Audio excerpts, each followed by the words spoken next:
The boys are back. I'm not talking about us over at the Denver Bronco Roundup. I'm talking about the Denver Broncos as they ride into Mile High, and OTA number 1 gets kicked off. It's like football season ready to go. Just like me, are my co-host, and all of you, we're ready to go as well. Let's get going right now. Let's go.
Didn't mean to do that a second time. How about that, everybody? Welcome into the Denver Bronco Roundup podcast.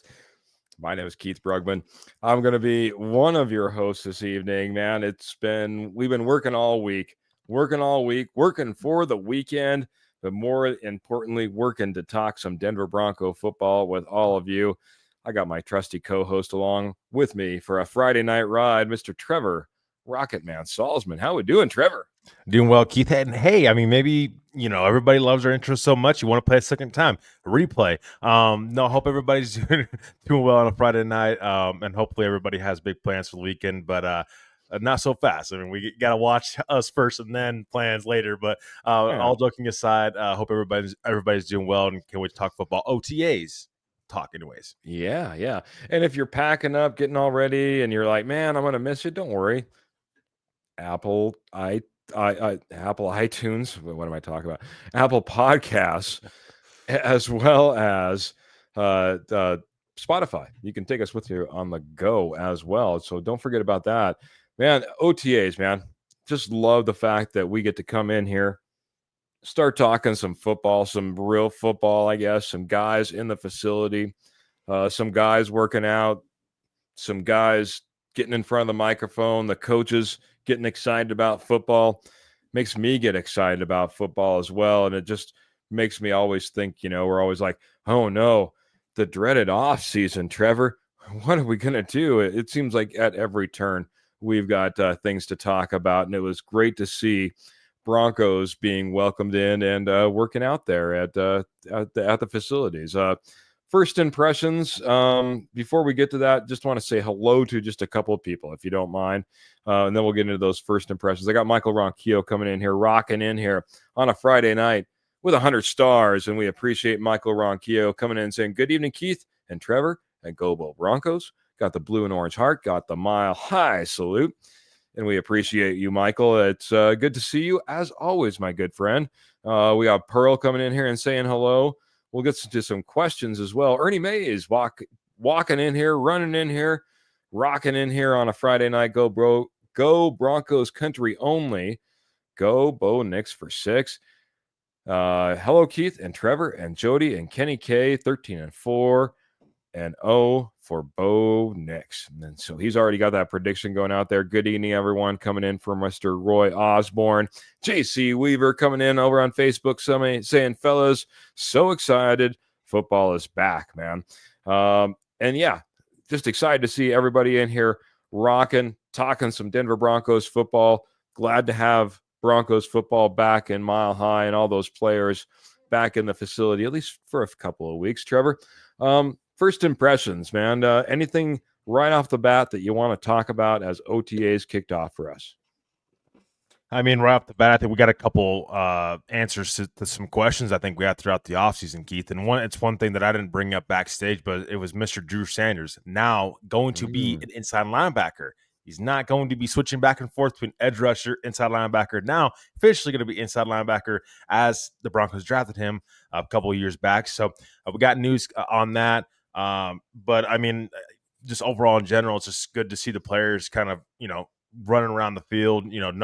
Nobody's getting hurt, nothing like that, and no pads, of course. So take everything with a grain of salt, I would say, Broncos country, because again, you don't have pads on. When you have pads on, you'll get a pretty good idea of what these players, I think, are made of.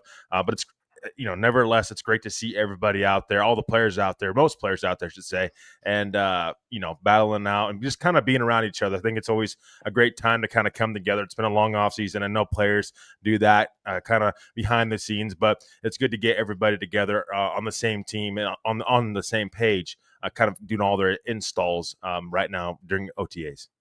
Yeah, especially all these guys that maybe came in as a free agent, came in as a rookie, get kind of acquainted with who your quarterback's going to be. You can look at a playbook all off season. Hey, I'm sure those playbooks were mailed out, they were shipped out, they were sent out overnight in their hands right after their draft picks. Sure, that's great. You could learn that playbook left, right, and otherwise. Nothing is the same as far as going out there and actually running a route and your quarterback throwing you the ball. It all needs to come together. This is the first stage of that. I'm not only going to let you get past Drew Sanders, and then I'm going to jump into a question that we got from Paul right off the bat, as he came in here before we even went live and had a question. But I'm not going to let you get off on Drew Sanders. Is this the right idea? Is this the right fit? Where does that put him in the lineup in the inside linebacker position, if that's where he's going to be now solidly placed in this defense? Yeah, of course, you have Dre Greenlaw and Alex Singleton, two of which both need to stay healthy first and foremost. I mean, those two, they kind of have an injury issue in the past, or have had an injury issue in the past, big time injury issues in the past, season-ending injuries. So you got to be careful of adding depth behind these guys. You got to make sure you have that depth. And I think Drew Sanders adds to that. I mean, you have an edge rusher. Your edge rusher room right now is pretty much filled. I mean, you really, there's not much playing time for Drew Sanders to get right now in that edge rusher room.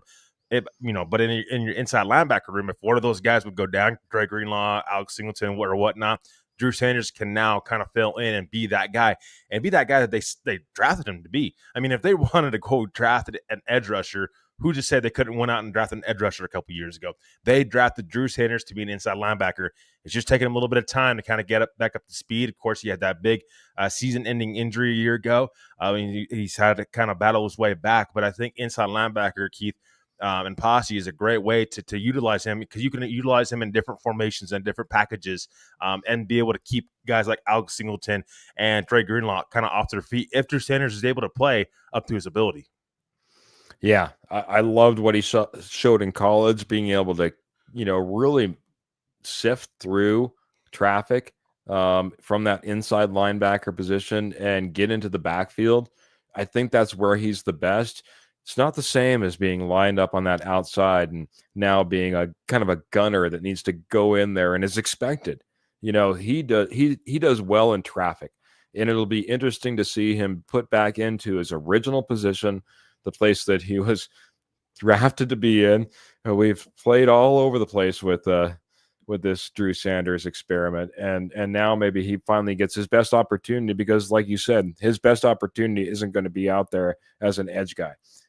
Those are bountiful and plentiful as far as those positions and those guys that are out there competing for that position. So Drew Sanders, a guy that, honestly, when that kind of came out, I kind of piqued my interest, because I think this is going to be, like you said, Dre Greenlaw, Alex Singleton. Even if to begin the season, if you're kind of keeping these guys a little bit on a snap count, let's not just go 100% game one with two guys that are coming right off of injury.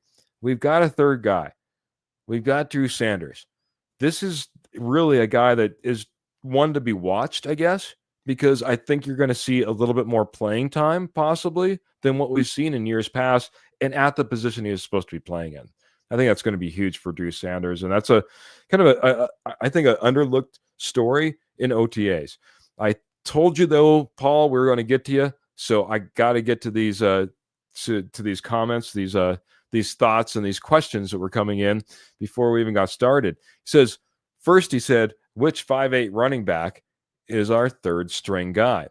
And then he made it a little bit easier in case you don't have your roster lined up with 5'8" running backs in front of you. We do have a 5'9" Tyler Beatty, a 5'8" highlight reel Jaleel, and a 5'7" RJ, or PJ, I'm sorry, PJ, a lock for RB1 in his opinion. So, or RJ, obviously. RJ, yeah. RJ. Why did I say PJ? RJ Lock. I got the. Jeez. RJ Harvey. RJ Harvey. I'm getting all these names mixed up now. RJ Harvey is a lock at RB1. Who do you think takes the number 3 spot, as Watson, Beatty, and Jaleel McLaughlin look like they were going to be the ones that are in the biggest competition? Yeah, I mean, but here's the thing, like, I don't know that there's any spot in that, like, that running back room for me, other than maybe RJ Harvey, who's going to see clearly, I think, going to see and should see significant playing time. I don't think there's any roles locked in right now, because if Estime can't, it's great that he's coming back into OTAs and whatnot in great shape and kind of, clearly building himself up again. That doesn't mean much, so if he can't hold on to the football. So that we have yet to see that in game action. So I think all these guys are going to get a run. I think it's an open competition between all of these guys. Other than RJ Harvey, you have Estime. I mean, you have Jaleel McLaughlin, Tyler Bidet, and Blake Watson that you're going to have to kind of see full circle and see what you have. And there's a reason the Broncos didn't move on from any of these guys. They want to see what all these guys can do. And I think we'll get that answer in preseason when these guys play in action. But if I had to guess right now, I think it would be Jaleel McLaughlin, just because I think, was it him and Estime, I think, taking majority of the snaps in OTAs? Yeah, absolutely. I just still go back to what Peyton said in his presser, and it sounded like he's a little bit bigger on Estime. He said that the guy needs to get more touches. He's the type of guy that needs to get more touches in order to see really what he has, and he didn't get that opportunity last year. Certainly sounded like a call out to, again, maybe pushing him up the depth chart, but we've seen things from Coach before, and we've heard talk from Coach before as far as getting excited about a guy maybe early in the season, or then kind of going back. Like, I could definitely see him coming back and saying, well, I said you needed to get more touches to see what we were going to have, and what we saw, we decided we're going to go ahead and keep a mix of the running backs that we have in the roster, and now it looks like Jaleel McLaughlin's going to be our 2, or whatever it happens to be.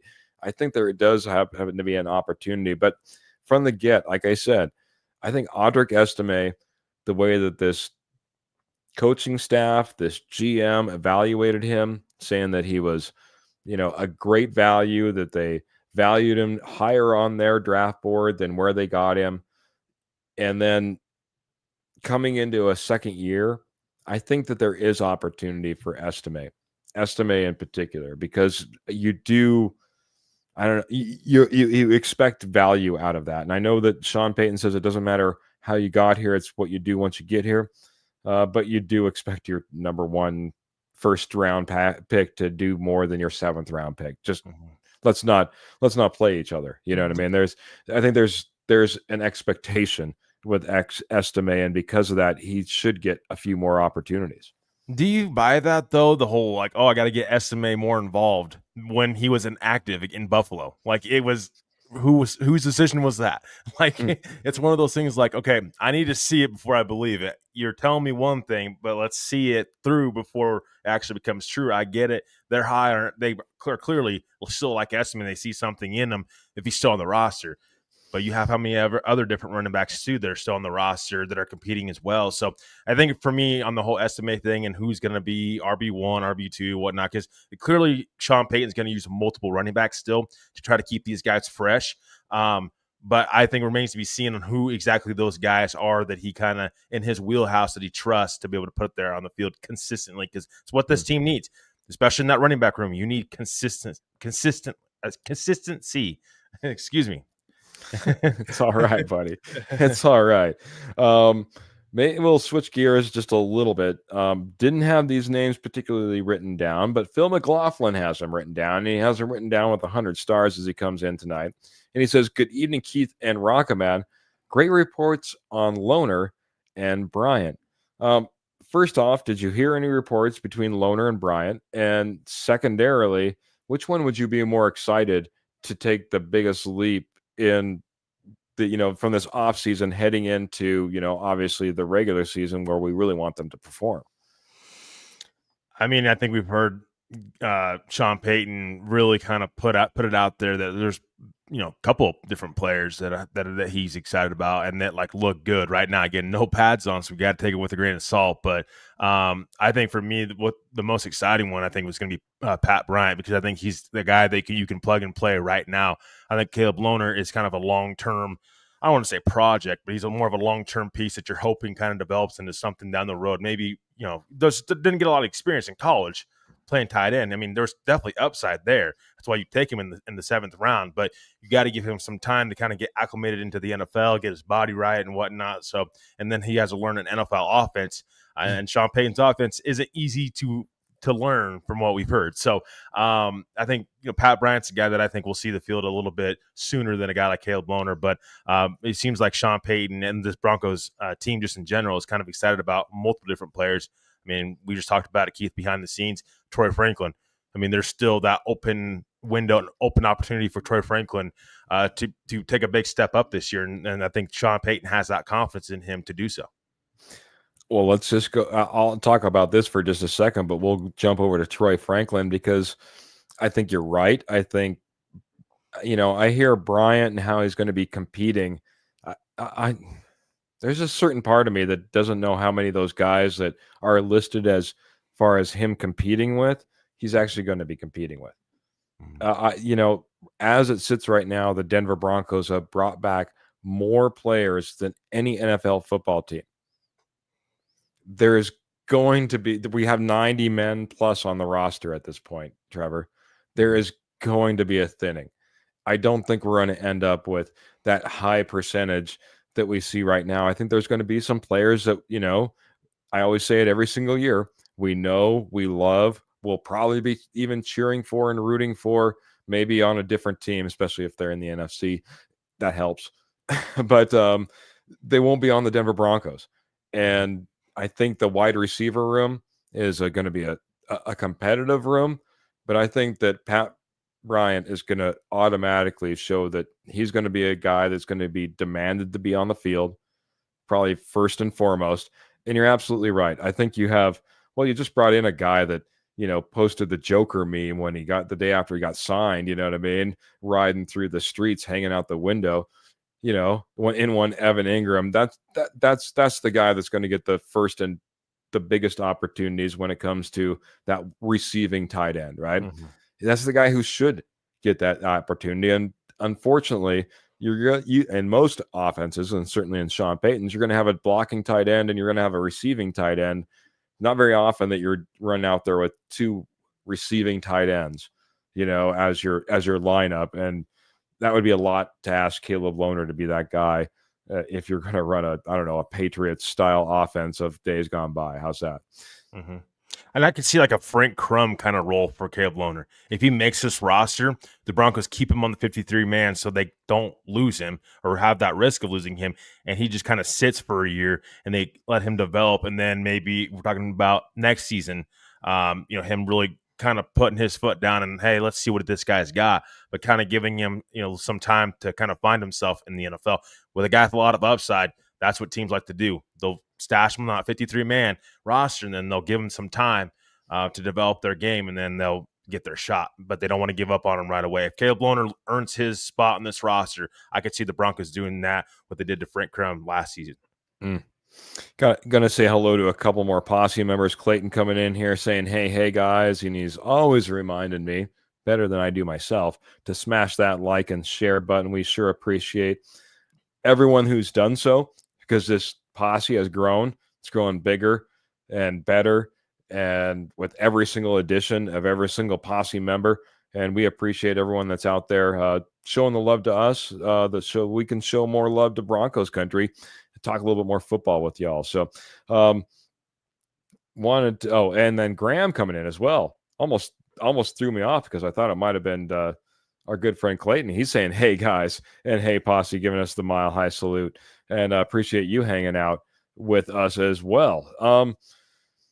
Audric Estime, running back Jaleel McLaughlin, running back RG Harvey is right now the top 3 as far as Mr. Michael Ronquillo is concerned. I don't know if he's got a report on that, if there's any type of listing that's out there. There's always going to be depth charts that's put out by just about every single website. I wouldn't read too much into that. That's a lot of guessing because it's not like certainly not like Sean Payton's out there releasing depth charts at this point for everyone to take a look at. So unless we've got official reports, don't read into it too much. That's all I would say. I did want to get to one, and Franklin might be on the bubble, says Pearl, as far as she is concerned, as far as that wide receiver position. The one thing I would say is in regards to that, real quick, Pearl, and thanks for jumping in here and being a part of the conversation as always. Sean Payton did kind of pull out that he wants to see a little bit more from Sean Payton in this next year as well, kind of like he did with Audric Estime. So I am expected to see. I mean, let's face it. I think I heard this statistic. I'm having as bad of a time as you are now all of a sudden, Trevor. Statistic. Thanks. That, well, hey, at least I can point it out that I'm having a bad time. That was more of a point on me. I'm sorry. I didn't mean to point out to you. No, the statistic that I think he only had like 2 drops last year. I think a lot of people take the overthrows by Bo Nix early in the season to Troy Franklin and out of the back of the end zone and off to the sidelines and missed opportunities. And I think they all put it on Troy Franklin in their mind, especially since Bo Nix continued to get better and better and better. And obviously he's out there for every single play. Troy Franklin didn't get as many plays. He did get opportunities later, and he did end up stepping up better. Not perfectly. Obviously, we would have probably liked to seen one more catch out of him, but looked really good in the long stretch. And I think Troy Franklin gets that opportunity still on this roster. I'll be honest, Pearl, if I'm poking around on this roster, and I don't like to usually name names, but I think Devon Vele has got to be, a guy that I know a lot of us love, but has got to be one of those bubble type of guys that I would love to have on this roster. But what is he going to bring that, these guys or a combination of these guys can't bring to you and maybe give more potential upside possibilities? Everyone remember, Devon Vele is an older wide receiver, even though he was drafted just not that long ago.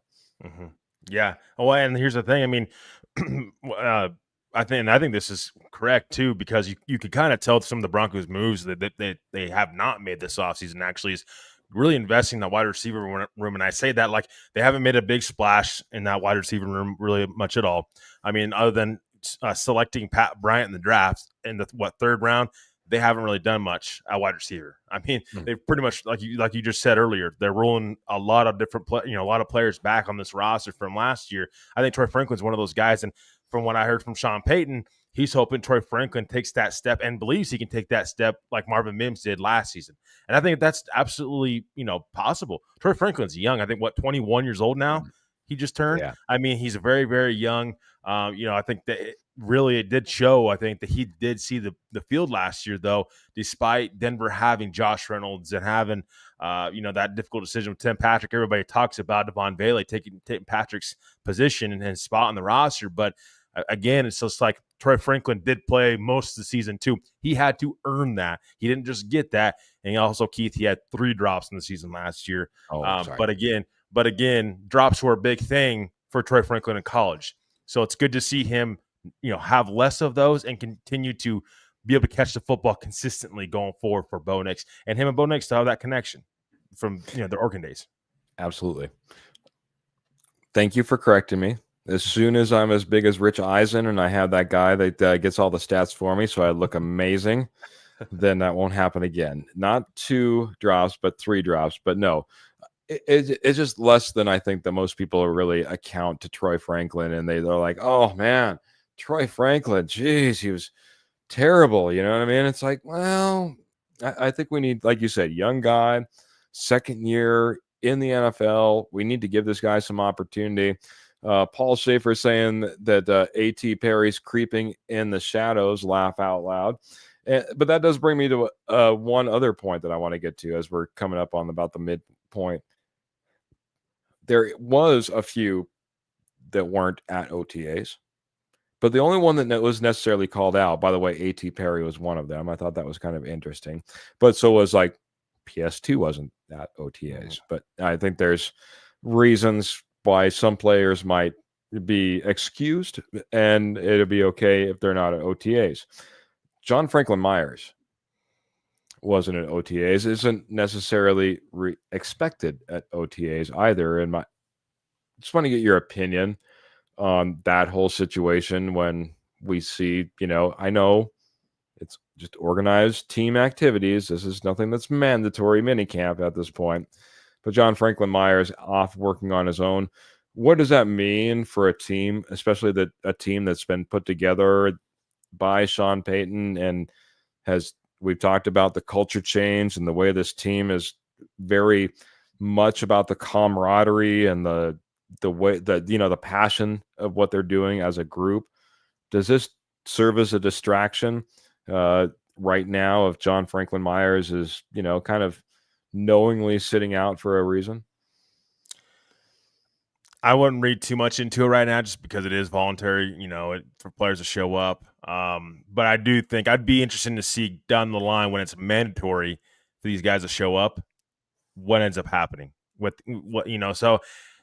And John Franklin Myers, I think his agent actually ended up putting something out there where he said, hey, John Franklin Myers, yeah, he didn't show up, but you know what? He's working his tail off to come back a better football player for this team. And he knows that this has got to be his breakout year because he's in a contract year. So I think for John Franklin Myers, I think, I wouldn't read too much into that right now. We'll see kind of how this progresses. Maybe Denver surprises us and gives him a contract extension before the start of the season. We all know how the Broncos like to operate, George Payton like to operate when it comes to giving guys contract extensions. So it'll be interesting to see what happens there. But here's the thing, Keith. Remember who the Broncos drafted in the draft? That's on that defensive line. Mm-hmm. They could possibly take JFM's spot at some point in time. Mr. Savion Jones. There's that too. So it got to see how it pans out. Clearly, I think Denver wants him on this roster. And I think JFM is more of a team guy. Anyways, I don't see him really raising a lot of ruckus about a contract. I think he's got to be able to earn that, come back a better football player. He's got to be able to put the work in to get paid long term. Yeah, I do feel for a guy, man. Kind of proved that he was pretty dang good enough that we went out and tried to get him, trade for him. Don't get me wrong, great value for the Denver Broncos. Comes in, was about as steady and as, especially early on. Everyone talked about the great return that we got with a John Franklin Myers. Gets to the end. Now he's almost at the end of this contract, and he's like, come on, guys, just somebody step up. Show me a little bit of love. He's once again out there. I do hope if he continues on this path, he comes in, he's in good shape, he's playing well. At some point, we do get John Franklin Myers taken care of. I think it does make sense.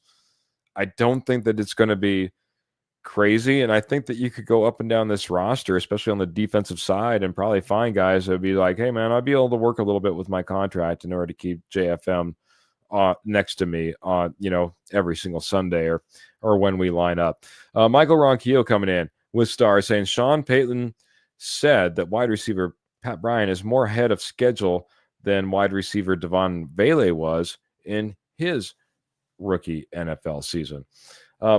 What do you feel about that? Devon Vele, obviously a later round pick, but also you don't have Pat Bryant coming in from, the most prestigious program, I guess you could say, and certainly not coming in from an offense that was prolific outside of maybe himself. what are your thoughts about Pat Bryant coming in here and maybe, raising the bar over one Devon Vele where he was at last year? I mean, I do think that Pat Bryant adds much needed competition to this wide receiver room. I think for guys like Devon Vele, you gotta be able to step it up a notch, because Pat Bryant's coming. I mean, this is a guy that is gonna see the field. I mean, he's a blocking wide receiver downfield. I think he's got good receiving ability. I don't think he's a number one wide receiver. I don't think he ever will be a number one wide receiver. But I think that floor is there for Pat Bryant, that I think that he can still be a really solid wide receiver in the NFL, and I like his route tree and everything like that. So I would love to ask Sean Payton what exactly Pat Bryant's done to get ahead of schedule from Devon Vele, because Sean Payton didn't exactly say. He said these rookies got to kind of catch up a little bit. I mean, we've got workcasts that these veterans have been in here and whatnot all off season. Some of these rookies are behind, and we'll catch them up eventually.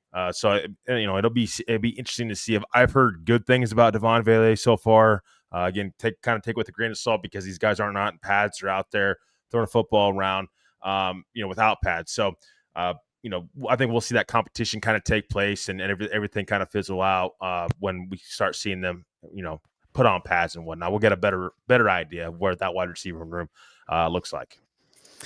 When we get back from me talking about our amazing sponsor, we'll talk about all running, weights, and conditioning so far as they head into OTAs. But first, I want to talk to you about the amazing Morgan Trinkets. Morgan Trinkets has been your headquarters for Southwest Jewelry, Southwest Pottery, State Gold wholesale prices for over 34 years. Once a nationwide company, now they're just in your backyard.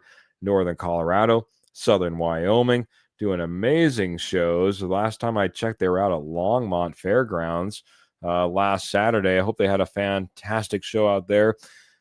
If you can't get out to one of these amazing fairground shows or gem shows or mineral shows or whatever, activity seems to be going on in your local county to find Morgan Trinkets, don't worry. I got you all taken care of. You can head on over to Etsy and bam, type in Morgan Trinkets Co. That's Morgan Trinkets Co. And you have everything that Morgan Trinkets has to offer. That Southwest Jewelry, Southwest Pottery, State Gold, and wholesale price, as well as the sterling silver, 100% sterling silver. They have that as well. All orders over $50 are shipped absolutely free, and all major credit cards are accepted. Check out Morgan Trinkets over at Morgan Trinkets Co. on Etsy today. Man, check them out, and I'll check out if they're having any more upcoming shows. Dog show in Longmont is next weekend, is what I'm getting word. So there you go. Like I said, shows. If there's a show going on in your area, and well, it's going to be in Longmont at the dog show, that's where you're going to be able to check them out as well. How do you feel about all running, all conditioning, all weightlifting, no football up until OTAs? That's what they've all been focusing on up until this point. You a fan of that? Yeah, because I think that's probably your main thing around this time of year. To get your body right, to make yourself a better football player. This is really where you got to put that time in right now. If you're a returning player already in the league and you want to improve your game, this is the time to do that. You got to get time to watch all the film and just get your body prepared a little bit more. I mean, especially these guys are playing at altitude. I mean, the altitude, it takes a toll on your body. So you got to make sure you take care of your body, especially even a little bit more for the Broncos because of the altitude. But I think that, this is the perfect time for players to make themselves better, get stronger, get faster. Because when you're in season, Keith, it's a little bit harder when you've been, you've played through 17 games to go, or you played through however many games on a Sunday. Go in and get your, you lift your weights and whatnot and kind of get a workout in and be able to be out on the field and feel fresh and ready to go. So I think this is a prime time to do so. I'm a fan of it. I like it, this time of year for players because you really start seeing players' growth and how much time they've put in around this time of year. Yeah, Bo Nix came in. He said he loved his offseason, that he was able to step away. He said it's probably the first time he's been able to step away in 18 to 24 months from football, take a break, and not be, like you said, out there running the same drills as the offensive linemen are, really be able to focus in on what he needs to do as a quarterback and, take some time off, give his shoulder a little bit of rest from all the throwing that he usually has to do as well. He's like, even when he gets into these training camps, it's like, well, we want to see a throw. We want to see a throw. That's all about the throwing, right? So throw. It's like, I saw a calculation of, how many throws that did John Elway have. And they're like, well, it's right there in the NFL book. Cause it's like, well, no, plus college. Oh, okay. Yeah. Well, that's it. That's all written down too. Plus high school. And then plus all the practices. You know what I mean? It's like you throw 3 times as many passes and practices as you ever do in a game. It's like these guys throw it a tremendous amount. They get a time to get in their off season, kind of step away, but at the same time, they need to be able to come back in, especially like you said, in this mile high acclimation that they need to go through. Not everybody is used to it, especially these rookies that are coming in. These rookies too, a lot of times they've been building their bodies for combines and pro days, not for football. They're focusing on how to get off the line the quickest on a 40 time. That's not football. You know what I mean? They're trying to trim down and change their body and, fit a profile and, all these different things that isn't football. Now it's time to get in ready for football. So it does take some weightlifting and some training. And I love that they're in there and they're doing it and getting ready for what's going to be, I hope to be a fantastic season. Getting some big comments coming in though. So I'm going to hit a couple of them back to back. Michael saying, Keith and Trevor, go look at PFF rankings for the Broncos offense and defense. It is very disappointing. Well, we're all out here sometimes trying to get readers, subscribers, clicks, and likes. And even, I hate to say it, but when you put that big angry face up on Facebook, that still kind of helps out whoever you just did that for. So I get it, Michael. We were undervalued and underappreciated last year. It wouldn't be surprised. I haven't looked at PFF if we're undervalued and underappreciated this year. Anything to add to that? I'll throw Michael's comment back up there, Trevor. I'm with you, Keith. I haven't looked at it. I don't know that I am going to look at it because it's the same PFF that predicted the Broncos had one of the worst rosters in the NFL last year, and this Broncos team turned around and were a playoff team. So I don't. For Broncos country too, I mean, again, all due respect to PFF and what they do and whatnot. I just would be careful in believing everything that they put out there. Do your own research and your own kind of background, and then make your own analysis. Don't let all that kind of get in the way of what you think as well. So I just kind of take that stuff with a grain of salt. Some stuff I'll use for PFF, but again, it's not everything and that I look at. Yeah, I agree. I agree. Like I said, there's always going to be reasons to want to stir a base, and it seems like the Broncos base gets stirred up more than most others. Phil's coming in. He says, "When was the last time a coach came out and said, Joe, Joe Player, better improver, is going to be looking for a job. Right now we have a dream team, but let's get a couple of preseason games in, and then we'll have a much better idea of how what this team looks like." I would even say way beyond that, Phil, because you're absolutely right. Right now it's all dreams and hopes and seeing the very best out of every single player. As Trevor, I think, pointed out to earlier, it's OTAs. It's kind of a extended version of the underwear Olympics. We're not in pads. We're not doing any football things. Trevor, when are we going to really know when this team is who we think they are or who they say they are? I think you'll definitely get more steam when training camp comes around and you put pads on. As far as everybody will get a chance to see, because if you don't get a chance to go to training camp, it's a little bit harder to kind of see and whatnot, unless again you follow whoever in the media atmosphere. But also during preseason, like Phil's right. I mean, preseason is when you start to see, and the coaches too. I mean, the coaches see these players every day, but you don't really get a great idea until you're in those preseason games against other teams. I mean, it's great to kind of go against each other all the time in practice and whatnot and put on pads, but I think that you also got to, take a part of the preseason too. Like, give these guys time to go up against other players, other teams, other schemes, and see kind of how they bounce back, or how they just do, and just in general. So yeah, I mean, that's kind of right around the time when we'll see, I think, this roster take shape and start to kind of get a better idea of what this roster will look like. I see Pearl's all hot to trot, it looks like, after our new Australian punter. But I'm going to go over to Michael Ronquillo, who's saying Zach Allen was ranked number 20 in his position. He plays for the Broncos defense. He is much better player than those players, obviously probably ranked right above him, I think, is what Michael Ronquillo is saying. And, hey, this blind judge, it's pretty obvious to me. I think that at his position, Zach Allen is better than the 20th ranked player on the NFL football field any given Sunday. I don't think you'll have any disagreement. And once again, maybe just a little bit of a stir there, Trevor. Yeah, and also, I mean, this is part of kind of analysis and overlook of everything is, don't just look into the numbers. I mean, look what these guys do film-wise. Watch what they do. If you watch Zach Allen, you're going to see a guy that takes on double teams. That doesn't show up in the stats. I mean, so take it with a grain of salt with being ranked the 20th best player at his position, whatever. He's clearly a better player than that. He's proven it. He's about to get paid like a player that's way better than that. So I think if you watch film even on Zach Allen, without even looking at the numbers, you know how great of a player he is for this football team. Hey, and from a guy that got to meet Zach Allen the first year that he came to Denver Broncos at training camp, he is a heck of a guy, man.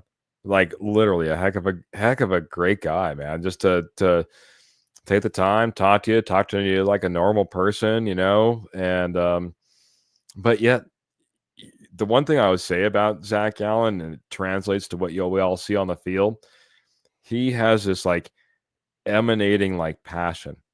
The closest person I could see, like looking in his eyes, not that I ever looked this person in the eyes firsthand, but on screen, is he had like a Bill Romanowski like fire inside him. It was all about football. You could tell. He's just like, hey, it's great that I'm here talking to you and, signing something for you, whatever else, you know what I mean? But, man, I just can't wait to get out there and play football, win, hit somebody, you know what I mean? It was, I don't know. It's just amazing when you run into someone like that, regardless of where they're at in their life, who they are or what they do in life. And you can just feel that emanating passion within them. They're like, oh man, this guy's got something, man. There is something there that's just going to drive him, and it drives him on the football field. So, good evening all to Miss Karen, who's joining us right now. Thank you so much. Joining in, part of the show as well.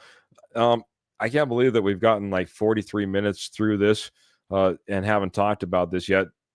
Mike, this is not what I want to talk about, but Michael Ronquillo saying Nick Benito is ranked number 24 in his position by PFF. I think we need to stop watching PFF and go to a different source at this point and see if anybody else is a little bit more kind to the Broncos, Michael.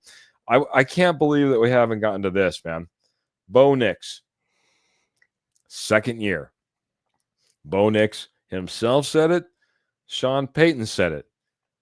The progression from year one Bo Nix to year two Bo Nix. What are your expectations? Because it seems like was high expectations from Sean that maybe he went down his list and went check, check, check. And there was high expectations from Bo Nix, and he's feeling pretty dang comfortable in the shoes right now.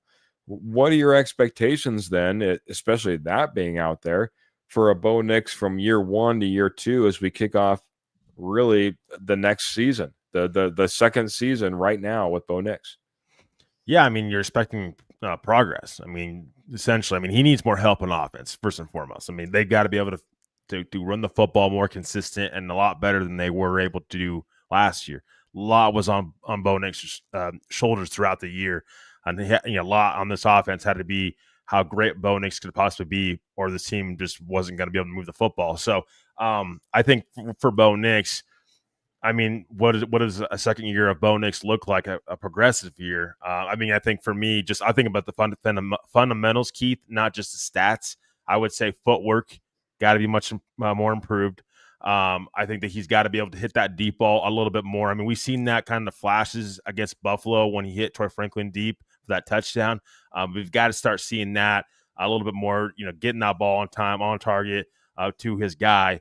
And then it's up to his wide receivers to catch the ball. And he's already great in the middle of the field. I mean, he already is. And he's very athletic. He already can move outside the pocket. He can make plays happen when they break down.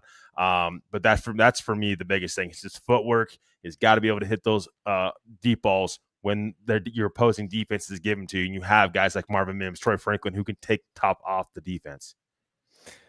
If you didn't say footwork, because I heard you talking for a second, you're kind of meandering. I was about ready to like virtually slap you, Trevor. I could barely hold it together. We talked about it all the first 4 or 5 games of last year, and how Bo Nix coming into the system, he didn't look comfortable. He had happy feet. He needed to settle his feet. At least through those first 5 games, it was so super apparent, and for him now to come in year 2, all got to be behind him. It's got to be a done deal at this point. Footwork cannot be an issue. I did like the fact that it's like, hey, we're quick in and out of the huddle, we're to the line, and we're going to the right reads. That was obviously another big thing that Sean Payton pointed out, is just, again, knowing your progression, knowing where you need to go with the ball, saves with the happy feet, saves with the having to roll out and extend plays. But I think you're also correct in your assessment with the deep ball. Needs to get better, needs to be more accurate. That was the one piece of Bo Nix's offense that seemed to be missing as far as a complete piece. Yes, he had times and he had opportunities that he took advantage of, and he had those long, deep passes. But he also had missed opportunities down deep, or, I don't want to say inaccurate because they were caught balls, but, it could be better in timing as far as where he's placing it down the field on those longer passes to make better opportunities and get more yards after the catch. So I think that's an opportunity. The one thing that I would add, I'm going to add one little more check to the box. You talked about how athletic he was, and I kind of advocated for this last year. I would like to see him drawn up with more plays where they take advantage of his legs. I think there are times when we can take advantage of that. I'm not looking at him being a running quarterback that's all over the place, and I think a lot of his opportunities that he took last year were great opportunities with his vision and knowing what was out in front of him, or what the coverage was and where his receivers were at and where the defense was at, and they took advantage and gained some yards and outgained our running backs at times. But I think there's times that he can actually be utilized as far as his legs, truly and honestly, no different than we saw from John Elway back in the day with the big rollouts that he would end up running for big gainers sometimes too. So that would be the one extra piece that I would add to that. Well, and just like all these players we've been talking about, I mean, it's great to talk about how great of a second season Bo Nix can have. But once again, it's got to put the pads on and got to go, training camp against his teammates, and then also preseason. We'll have a better idea of how much better Bo Nix truly has gotten. I mean, I think the coaching staff probably has a pretty good idea, better than we do, because they got an up and closer look at him. But I mean, a lot depends on what Bo Nix can do training camp, preseason, and so on and so forth. So, and I would say also add to that, Keith, when you said Bo Nix taking off and run a little bit more, kind of getting a little bit more run plays in there for him. He does a great job, fantastic job at being able to get down and take care of himself when he gets down.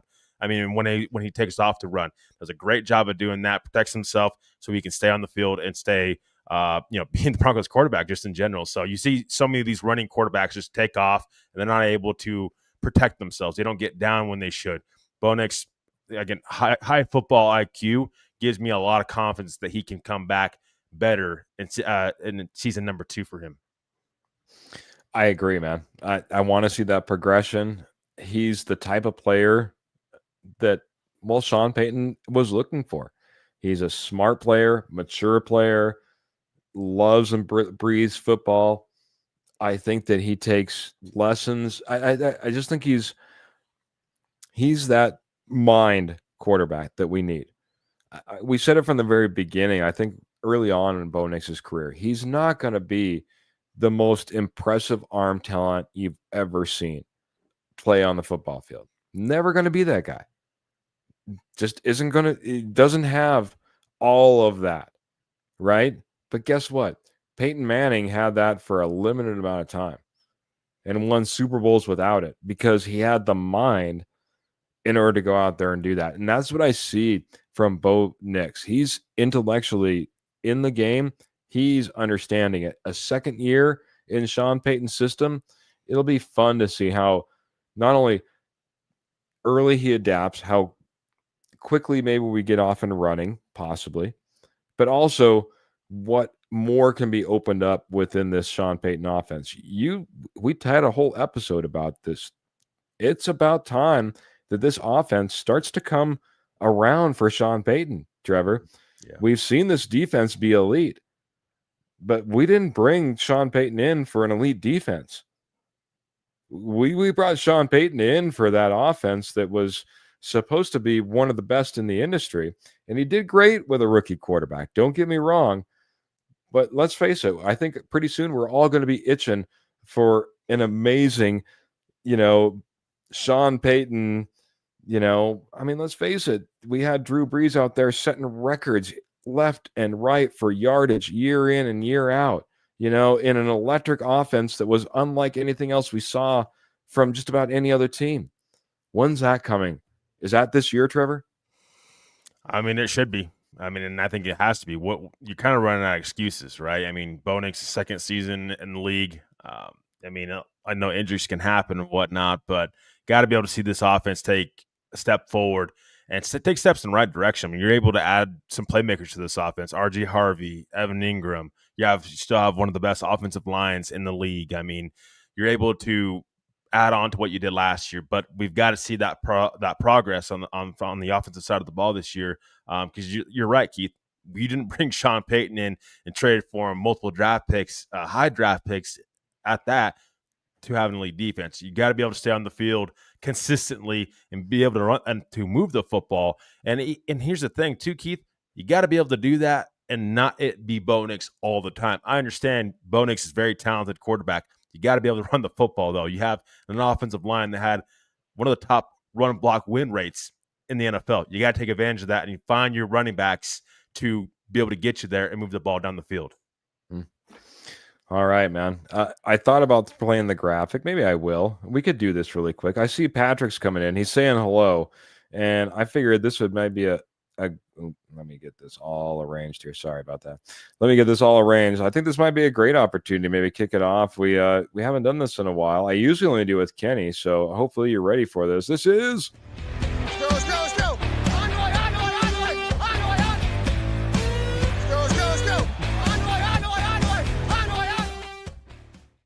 right. Hurry up, man. Get your questions in. It's almost time for us to get wrapped up and out of here. Love it if it's like some of these OTA type of questions. And I saw one coming in from Patrick Wilsey coming in saying, aloha boys, coming in from Hawaii. And Patrick, we love you. We appreciate you. Love having you on as a guest and always love your thoughts and questions as well. He says, any regrets on free agency or on the draft fronts? Do you now, in retrospect, take a step back now? We've been able to see everything kind of play out. Is there any places that we missed? Do we have any regrets? Did we miss out on any opportunities when it came to free agency or the draft for the Denver Broncos?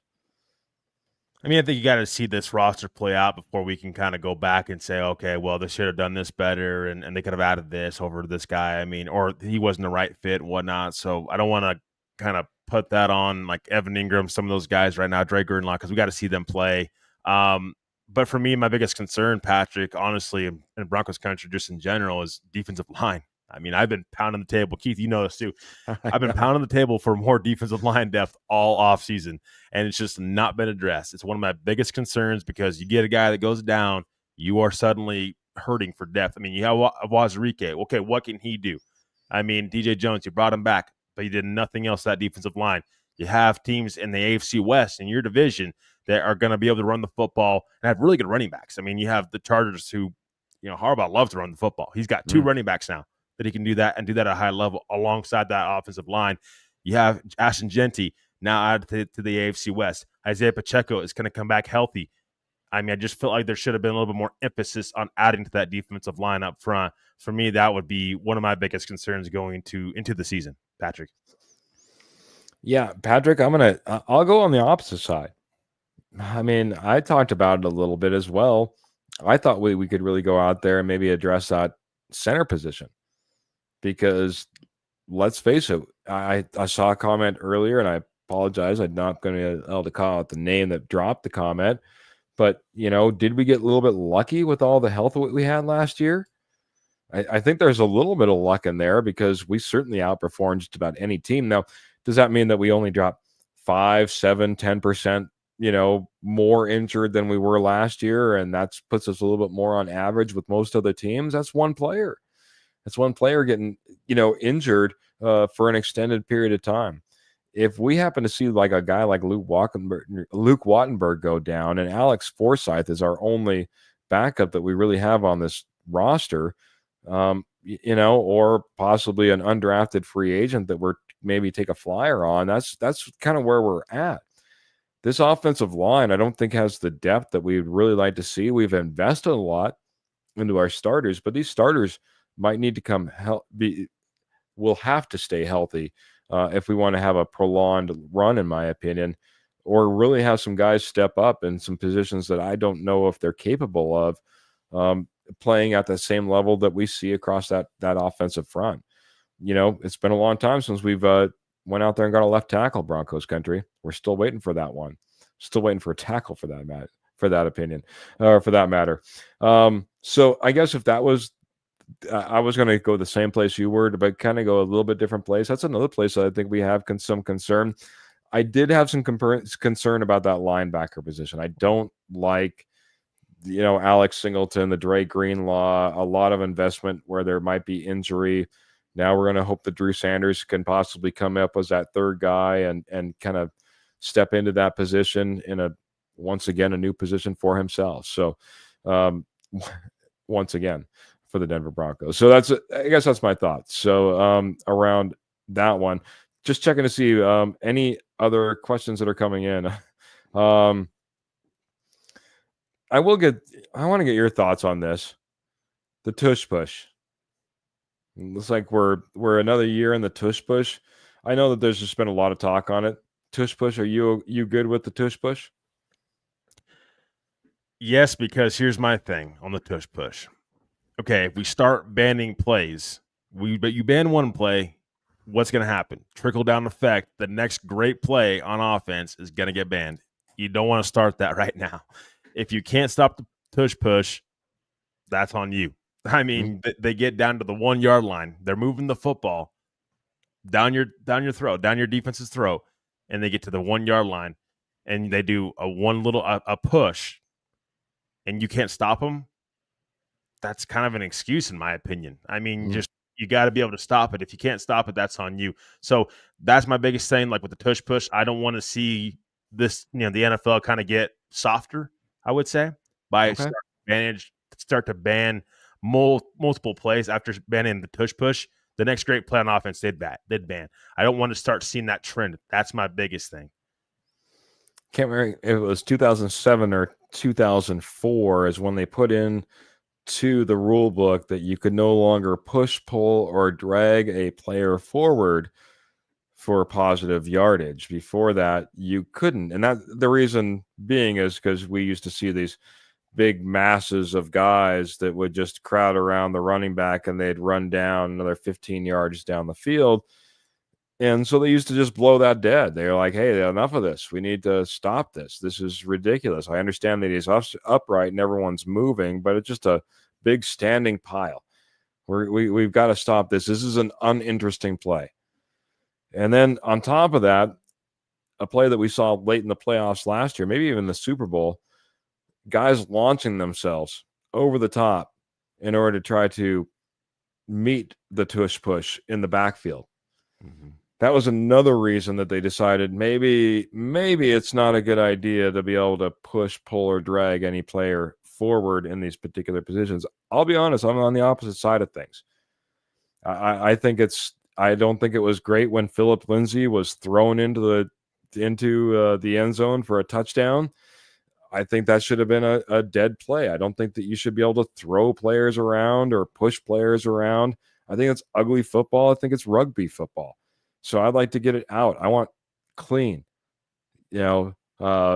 football, true football, things that I can see and can evaluate and can appreciate, not just this big mosh pit mushing over the goal line and be like, woohoo.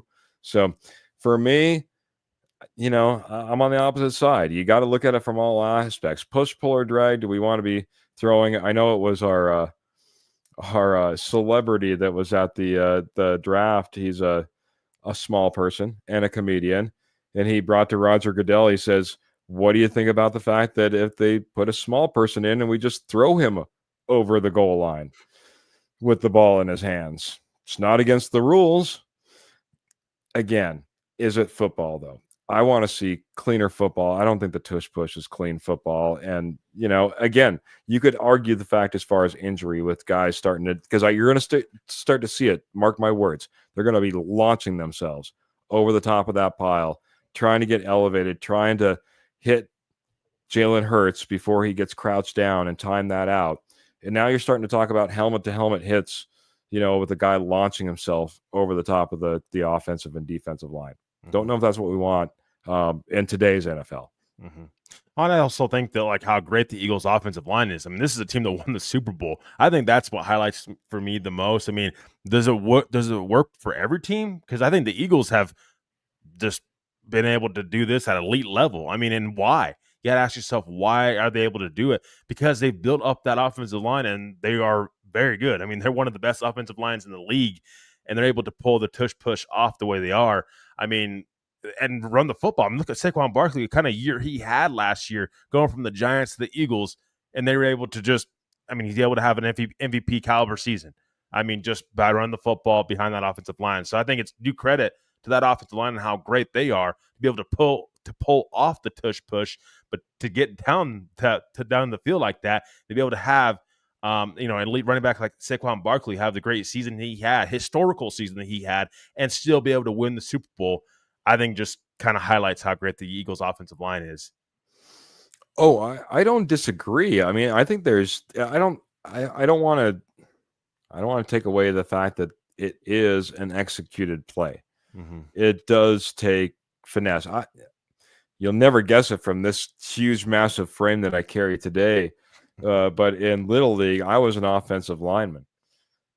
So I know what it means to, get lower, get your pad level lower, be able to, beat that guy in front of you that way. You know what I mean? And just bring him to the ground and allow that running back, that quarterback to get those yards that are necessary. Mm-hmm. So I understand that it's a play, but I'd still argue the fact that, again, we're going to be in a disagreement. They're loving the debate, by the way. Yeah. But that I just don't look at it, A, as a football play, B, that it could bring about injuries. And we already saw, at least the evidence of that, the possibility of that last year. And I don't know. I like cleaner football than what we saw in a more of a rugby style. I don't know if that's a reiteration of my first one.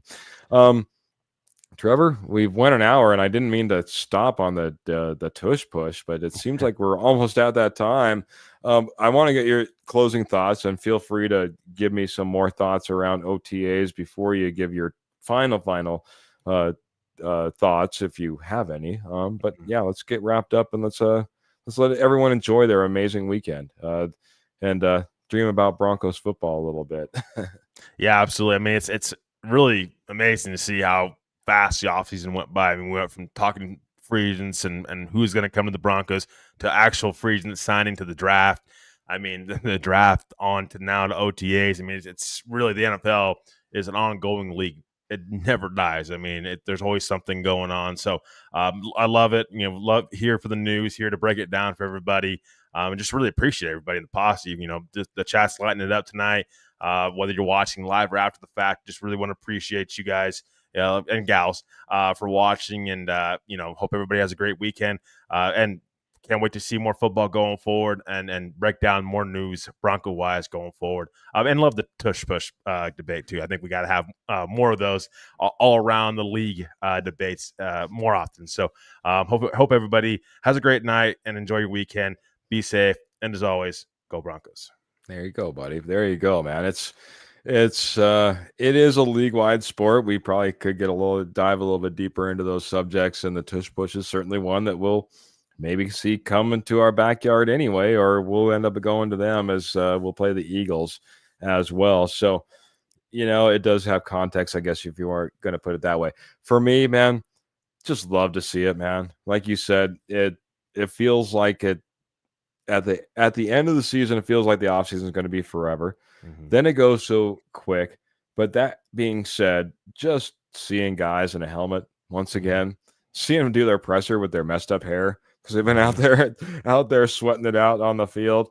There's just a different side of that than maybe seeing Bo Nix throw out a opening day game ball or throwing a football up into the stands of a basketball game.